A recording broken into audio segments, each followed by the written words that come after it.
I tried to film this video the other day and then everyone in my neighborhood took their leaf blowers out and started cutting the grass, and for some reason I live in the noisiest neighborhood ever, so I gave up.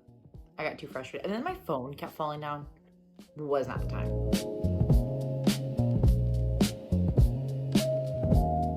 All right, let me tell you a sad but true story. The very first year my boyfriend moved to Arizona for work, I didn't go with him. I had a full-time job here that I stuck at, and we did a long distance for about 6 months. But we took a week off from work and made a road trip out of him driving down to Arizona that year. We stopped and visited friends in Minneapolis and Denver. We saw the Badlands. We spent a few final days enjoying Colorado before I was to get on a plane and fly back to Milwaukee. All I had was a ticket book on Frontier and a backpack I was a little scared would not make their personal size requirements. I had my gaming laptop with me, which I've talked about in other videos, but if you've seen it, it's thick. Very thick boy. It's actually directly behind me if you can see it in this shot. But I knew that it was going to cause an issue with me with the bag I used. But I wasn't really thinking about that. I was more concerned about saying goodbye to my boyfriend and my best friend for 6 months, and that I'd have to go back to Wisconsin to a job I was pretty sad at, to a life without him, and I wasn't really ready for that. So to be fair, my bag and my gaming laptop were not my biggest concerns. I was so devastated walking into the airport that morning. I remember I cried the whole way there, cried in the goodbye. I always cry at goodbyes. Cried all the way through security. And then the sucker punch hit me. As I was about to get on the plane, the gate agent asked me to size my bag, and I knew deep in my soul it wasn't gonna make it. If you have ever been in this situation, it is brutal. Try leaving your boyfriend for 6 months and having to get your bag resized, finding out that it's oversized and having to dish out $100, and the gate agents just don't care. My bag was like an inch too thick, and they made me pay $100 at the gate. I ended up putting the bag underneath my seat anyways when I got on the plane, and I still had to pay $100. I honestly just forked over the cash. I was so tired. I was so sad. I just wanted to not be in the sight of people anymore. My eyes and my face were so blotchy and red and tired and sad, but I just wanted to get on the plane and like stare out the window for the next 2 hours. But that seems to be happening a lot nowadays. These weird hidden fees come up when you least expect them. If you fly Frontier and Spirit, you definitely know that those bag sizers come out and they're more than happy to tell you that your bag is oversized. Luckily, knowing about these possible hidden fees has helped me combat them with different tips and tricks. And today, I'm here to teach you how to truly protect your budget on your next trip. As my story told, more and more airlines are charging for baggage fees like no other. It's become really commonplace for budget airlines to try to get you to pay extra for any type of baggage. That means your personal item, if it's a certain size, a carry-on that you didn't know wasn't included with your ticket, and even upcharges for your checked baggage. Let's take the case of Southwest. Just this year, they decided that they were no longer going to offer free baggage. Now you have to pay for your bags to fly with you. Everything is starting to cost more when it comes to your bags and flying. Even your carry-on can cost you sometimes. Baggage fees can be sneaky, so let's talk about what some of the bigger airlines charge for your bags and how you can stay on top of these fees and combat them. Recently, one of my biggest culprits I've noticed is United Airlines. You might be saying, well, I just flew United and I had a free carry-on. Last time I flew United, I didn't. Let's talk about why. So, with United, your checked bag is going to be $40 for a domestic flight in the US. Your carry-on bag, however, is free unless you have the basic economy ticket, which is what I usually buy because it's the cheapest. When you get to the gate and you have a carry-on bag and your ticket does not allow a carry-on bag, you have to pay $25 on top of the $40 for the checked bag fee. The best way to combat this is to check your ticket to see if it says carry-on included before you leave your house. If your carry-on is included, no worries, you can bring it with you. If your carry-on is not included, look to downsizing to a personal item or look at buying a checked bag before you get to the airport. When it comes to Southwest, like I said, you now have to pay for your checked bags. Your carry-on is still free and you still get a free personal item, which is great if you aren't traveling with a lot, but you do have to pay for your checked bag. Your first checked bag will be $35 and your second will be $45. It used to be you got 2 bags for free. Now you no longer do. There are some exceptions to the rule. If you booked before a certain time. However, be aware that that may have changed for your upcoming flight. When it comes to Delta, your carry-on and personal items are free. Your checked bag starts at $35. Now, let me talk about my least favorite but often flown budget airline, Frontier. Oh, Frontier, you and I have had a history, haven't we? This one is a lot more complicated, let me tell you that. So, let's start off with the checked bags itself. Checked bags when you purchase them during your booking are $49. Checked bags when you purchase them before you check in, but after you have booked, the price jumps to $51. Checked bags that you purchase during your check-in process are $59. Checked bags at the kiosk before you reach security when you first get to the airport are $79. And a checked bag at the gate is $99. That is a lot of different prices for a lot of different situations. If you are checking a bag with Frontier, your cheapest is going to be when you book your flight, you buy your bag.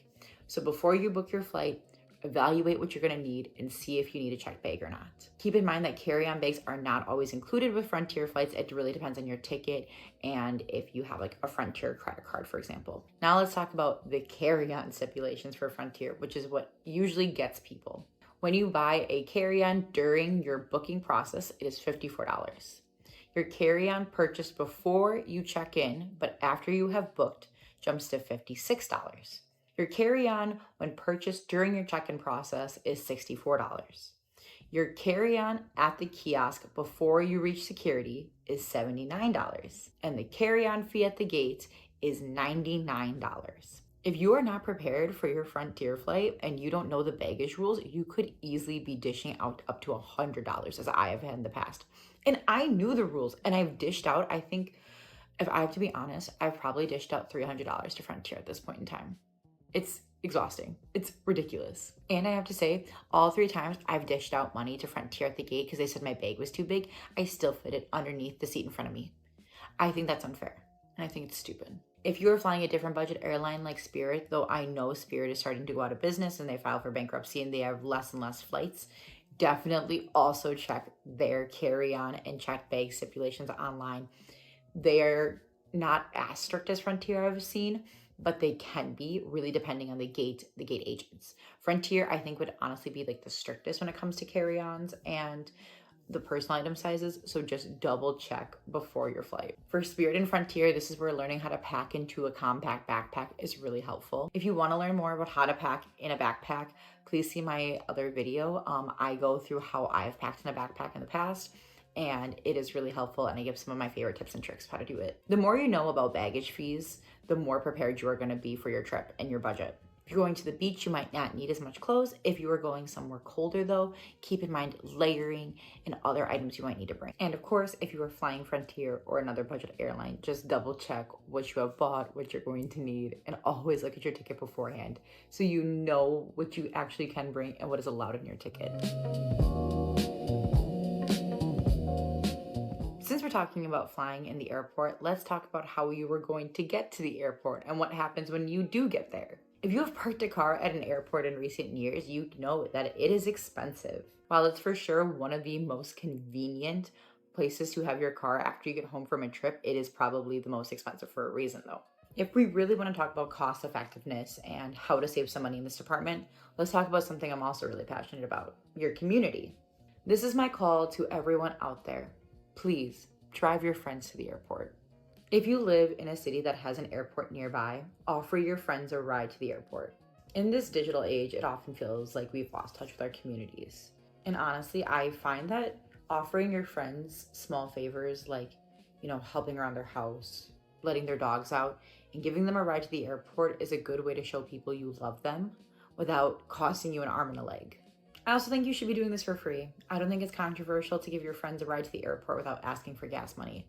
Maybe if you're driving like hours and hours, discuss it, but like if the airport's 15 minutes away, just drive your friends. Be a good person. Drive your friends to the airport. If your friends or family can't give you a ride to the airport, maybe see if one of them that lives close by can let you park at their house. If friends or family let you park a car nearby and you can Uber for a cheaper amount or take public transportation like a bus, that is also a great way to save some money on your trip. However, though, I understand that sometimes you have to drive hours to get to an airport and maybe even further. Like for my family, if they're just flying out of Milwaukee, it's a 2-hour drive, and they luckily have family in the area that they can park at, stay with, etc., including myself. However, when they're flying out of O'Hare, it's a little bit of a different story. If you know you're going to have to drive your car to the airport or the airport area, I really recommend a service I've used in the past, not sponsored by the way, Spot Hero. Spot Hero is great. It is a website that you can just type in and you can find parking at hotels and different areas nearby. I often use it when I fly out of O'Hare because it's a little bit farther of a drive, and I would not ask my friends to take me down there. It's just too far. But I use it because you can park at hotels and then take the airport shuttle from the hotel. Your car is also usually in a secure lot. It's a lot cheaper compared to the airport. It's a lot cheaper compared to the airport. If the airport is like $25 a day, Spot Hero, I've often gotten it from like $10 to $13 a day, saving me a ton of money, and I'm still close by, still convenient. I can still drive my own car. It also might make sense to book a hotel nearby the airport as well the night before your flight. If you have an early morning flight and you are driving multiple hours to get to the airport, looking to see if there's any cheap hotels nearby that offer shuttle services and allow you to park your car the whole term of your trip. My mom is a big advocate of this. She often flies out at like the earliest flight possible. So she will find a hotel that is pretty cheap and she can park her car at. It might be like an extra $20 versus Spot Hero or a different service like that. But she then gets a free stay overnight. She doesn't have to worry about driving at 2 in the morning to get to the airport. And taking the shuttle and the convenience is honestly, I think, worth it for some cases. For me, because I live so close to the airport, I don't often do that. But I have done it in Chicago before when we fly out really, really early. Also look into, like I said earlier, public transportation. Is there a bus line that maybe goes to the airport? Do you have a bigger airport nearby that there is a bus in your city that will take you to that airport? Look into other options to see if you can find a cheap way to get to the airport and back. It might not always be the most convenient, but at least it's saving you money. My best friend also is a big fan of the Parking Spot. She has been using their services for years, and she racks up like rewards points with them. She just texted me as I was like finishing the script actually, and she was like, "Can I brag to you?" And I'm like, "Of course, what do you want to tell me?" And she's like, "I just got my parking for so cheap." She's like, "I got multiple days free." That's when you know you got a good deal, when you text your friends about it and you want to tell them. And I was like, "Oh my God, can I please put this in my video? Because I'm literally talking about this." If you don't plan how you're going to get to the airport and your parking before your trip, you might be missing out on a chance to save some money. Can't tell you how many times my friends have gone on a trip and they're like, "Oh yeah, I just like drove myself to the airport," or "I took a Uber." Tell me next time. I'll take you. I'm more than happy to drive my friends to the airport. Something so small can mean so much to other people. So again, if you take anything out of the section, be a good community member. Drive your friends to the airport. Have no expectations for money, financial gain, anything. Be a good human. Be a good friend. Remember how I was just telling you about my best friend and how when I said, "Hey, I'm doing a video on like things you often miss in your travel budgets," she immediately said, "Oh my God, tipping. I always forget about tipping." And so do a lot of people. This is honestly, I think what sparked the video was this idea of people forgetting to factor in how much tipping costs on your trip. And I feel passionately about tipping. As a service industry girly who has been behind the bar for 5 years, I have seen how tipping can make or break a bartender's night, but also make or break your travel budget. I can't tell you how many times I've had people come up to the bar and they buy a whole bunch of drinks, and when it comes to tipping, all of a sudden they're like, "Oh, I don't have a lot of money," or "I went over budget. Now I'm not going to tip as much." You need to think about that. When you're tipping service industry workers, these are people who are working to make your vacation better in some capacity. And tipping is a huge part of culture, especially here in the States. I sometimes over tip in tourist areas because I feel bad. These people are working while I'm enjoying my vacation. So I will throw like extra money and I will factor that into my budget before I leave. When I'm traveling, the most common people and workers I tip are bellhops, bartenders, servers, baristas, and then any shuttle or bus driver as well. Before I go on my trip, I put some cash to the side to have as a tip. I will also break down like 20s, 5s, 10s, and 1s. So I have different amounts to tip depending on who I'm, interacting with. For your shuttle drivers, it's always nice to hand them a couple bucks if they're handling your luggage. Same with bellhops and bell services if you're keeping your bags with them as well. It's nice to tip your hotel staff. when they are doing their jobs and making your trip so much better. Throw them a couple dollars, throw the bellhop, throw the shuttle driver, throw housekeeping, some extra money. They are doing this so you can enjoy your vacation. If you forget to factor in tipping into your budget, you could see a drastic change in what you thought you were going to spend on your trip versus what you actually did spend on your trip. Let's take my last family trip to Disney. We tipped out our bellhop when he took all of our luggage to our room for us. We tipped the bellhop who picked up our luggage and took it back to the lobby for us. We tipped our driver to and from the airport. We tipped countless bartenders, baristas, servers. Over the whole trip, we spent a lot of money just tipping people who were working to make our trip more magical. Though we had 5 adults paying the price of those tips, when you factor it out, we spent about $200 collectively, if not more, in just tipping people. That is a lot of money to spend if you were not prepared to spend it. Before you leave for your trip, think about who you're going to interact with. Will there be a bellhop at your hotel that you plan on keeping some bags with? Will there be a shuttle driver to and from the airport or from the airport to your hotel? Will you be seeing bartenders, baristas? Think about everyone you will interact with before you leave the house and plan your tips accordingly. You can always tip more or less depending on your trip, but it's always nice to be prepared with some cash and some extra money set aside for those people who are doing an amazing job. I always find it better to overestimate on your tipping budget than to underestimate, especially if you're bringing cash. You definitely don't want to stiff an amazing worker who did a great job, and then you realize you have no cash in your pocket to give to them. It just helps to be prepared before your trip.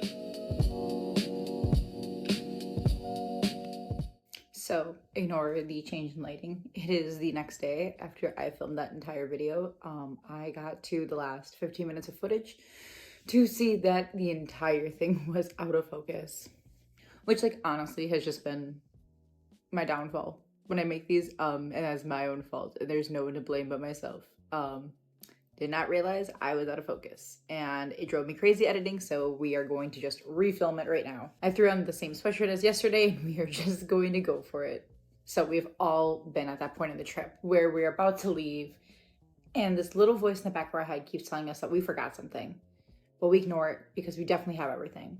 And then we get there and we open our suitcases and realize we don't have it. I can't tell you how many times I forgot razors, sunglasses, sunscreen. Oh God, one time I forgot my whole book right before I left. And as I'm sitting on the plane, I'm quickly downloading and buying an audiobook because I didn't bring anything else for my flight. Very fun. That is why there's a lot of organization that has to go into packing to make sure you have everything. Because when you have everything, you save money. If you forget things, you might have to buy them. But we'll talk about that in a second.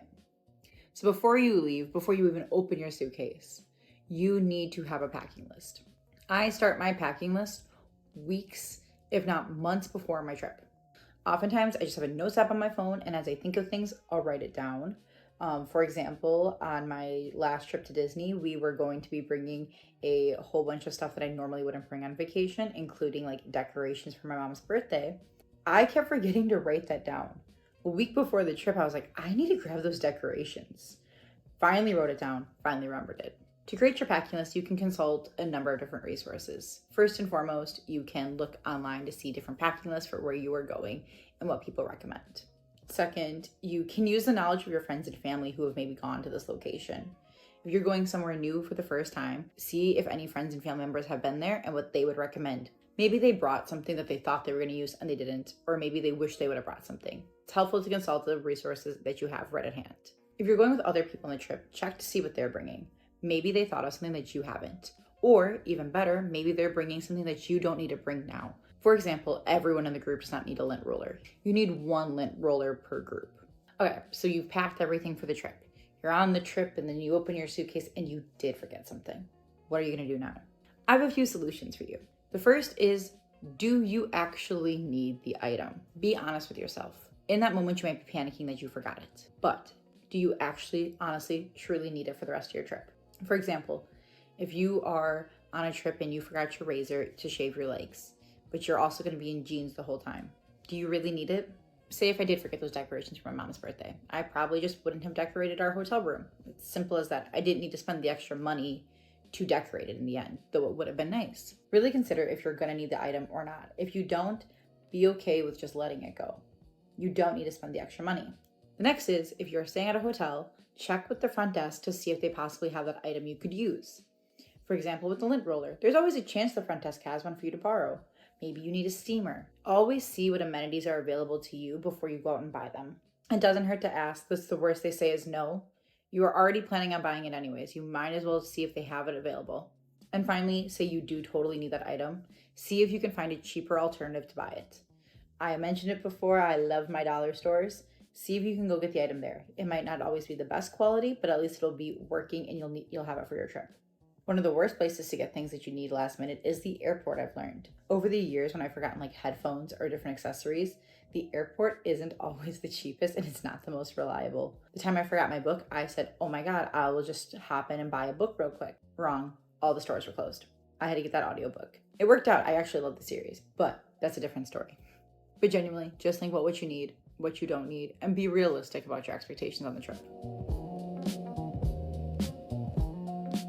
When it comes to food, this could be one of the most expensive parts of your budget, but also a place that you could save a lot of money if you really wanted to. Now, I believe that food is a part of traveling. I believe that when you go somewhere, you should be eating the local cuisine as much as possible. However, I believe you should also be saving money on your trip when you can. Usually when you're budgeting for a vacation, you'll factor in the expenses for lunch and dinner, but sometimes you'll forget snacks, breakfast, and other meals you might want in between. I'm a type of person who likes a sweet treat after dinner, so if I want a $6 ice cream, sometimes I will let myself get the $6 ice cream. However, if I'm prepared with snacks in my hotel room after dinner, I'm saving some money. Let's realistically think about your trip and how you eat and how you function. Are you a snacky person? Are you a 2 meals a day type person? Calculate that into your budget. If you can, look at places that you can bring snacks to save money. For example, my best friend, who has now been mentioned in this video multiple times, hi Kayla. She recently went to London, and instead of dishing out money for a breakfast she wouldn't really like, she brought a whole bunch of granola bars from Costco, and that worked as her breakfast every day. She didn't need much. She was gonna go out exploring anyways, so it was nice to just have something quick in the morning to grab that saved her a whole bunch of money. If you think about it, a sit-down meal probably for breakfast will cost you between $15 to $20. You do that for 10 days, that's a lot of money. If you're cool with a granola bar or some snacks you have in your room, that can save you a lot on your trip. Also, I always think about snacks for the plane in your hotel room. If you can bring those beforehand and not have to buy them on site or on property, you can save a lot of money. Again, go to your dollar store, get some Pringles for $1.25 or some Cheez-Its. Just keep them in your room and your bag and you'll have them on hand if you ever need a snack. My mom always does this before we go somewhere. She'll like stock up on like dollar store snacks before we go. And we always come home with extras. If you're traveling somewhere and they have a kitchen, think about maybe making dinners yourself while you're there. Maybe find a local cuisine that you can make yourself. That's always a fun way to experience the culture as well as saving some money. If you are staying in a place with a kitchen, like an Airbnb or sometimes a hostel, see if there's a free pantry you can use. Guests often buy too much when they are staying there. Like I always end up overspending at the grocery store thinking I will need more, and they will leave the food and the staples they didn't use behind for other guests to use. It's always worth checking out to see if you can take advantage of that while you're on your trip. And if you're like me, who you also bought too many groceries, see if you can leave them behind with the host and people can use them after you. All right, I think that is all for me today.